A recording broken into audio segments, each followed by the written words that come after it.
ডোসা ভাই এখানে অনেকগুলো আইটেম আছে, রেগুলার থেকে শুরু করে বিফ স্পেশাল পর্যন্ত আছে। আচ্ছা আচ্ছা, এই রেগুলার ডোসা দেন তো আমাদেরকে, দুইটা বানাবেন। হ্যাঁ আচ্ছা, হচ্ছে ডিম দিয়ে এগ মশলা ডোসাটা করে দিই ভাইয়া। ওকে ওকে ওকে। এই যে প্রথম কি দিলেন এটা? এটা হচ্ছে ডোসার মেটার ভাইয়া। এটা এটা এটা কি দিয়ে ঘষলেন এটা? এটা হচ্ছে বাটার অয়েল এবং সয়াবিন মিক্স ভাইয়া। আচ্ছা আচ্ছা, সিক্রেট রেসিপি, এটা একটা মশলা। এগুলো এক একটা মশলা তাই তো? হ্যাঁ ভাইয়া, হ্যাঁ ভাইয়া, সবকিছু আমার বাসায় করে। এইটা কি দিলেন? এই যে এখন এটা হচ্ছে মশলা। কিসের ডিম এটা? এটা হাঁসের ডিম ভাইয়া। বামে দাও। ওয়াও, এটা কত সময় থাকবে আপনার এই তাপের উপরে?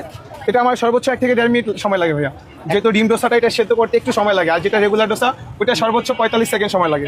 টাইপ করে দিব। ওয়াও ভাই, দেখেই তো মনে হচ্ছে সেই সুস্বাদু লাগবে। ইনশাল্লাহ, আশা করা যায় ভাই, অবশ্যই।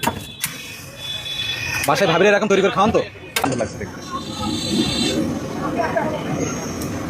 এই যে সুন্দর একটা মোড়া দিলেন ভাই, ক্যাপ মশলা ডোসা ভাইয়া। ক্যাপ হয়ে গেল তাই তো? হ্যাঁ, প্রাইস অনলি 90 টাকা ভাইয়া। অনলি 90 টাকা? অনলি 90 টাকাতে এত কিছু পাচ্ছেন, প্লাস খাওয়ার জন্য আরো 4টা আইটেম পাবেন। আপনি হচ্ছে যদি চিকেন সহ নিতে চান তাহলে চিকেন নিতে পারবেন, যদি আপনার ইচ্ছা মতো বিফ নিতে চান বিফ নিতে পারবেন। এটা হচ্ছে নারকেল চাটনি টক দই দিয়ে তৈরি হয়, নিজস্ব রেসিপি ভাইয়া। এটা ছোলার কারি, চানা বুট ইন্ডিয়ান। ওয়াও, এটা হচ্ছে সাথে আচার, সিজন অনুযায়ী যে আচার থাকে ওইটা, প্লাস এটা হচ্ছে আলু মশলা। আলু মশলা তাই তো? হ্যাঁ। এটা কি? এটা হচ্ছে সালাদ। আচ্ছা, এবং এই যে পরিবেশন করবেন আপনার এই সবগুলো আইটেম সহ ফুল প্যাকেজটা অনলি 90 টাকা। অনলি 90 টাকা? অনলি 90 টাকায় পাচ্ছেন। 90 টাকায় এত সুন্দর খাবার দিচ্ছেন আপনি? জি ভাইয়া।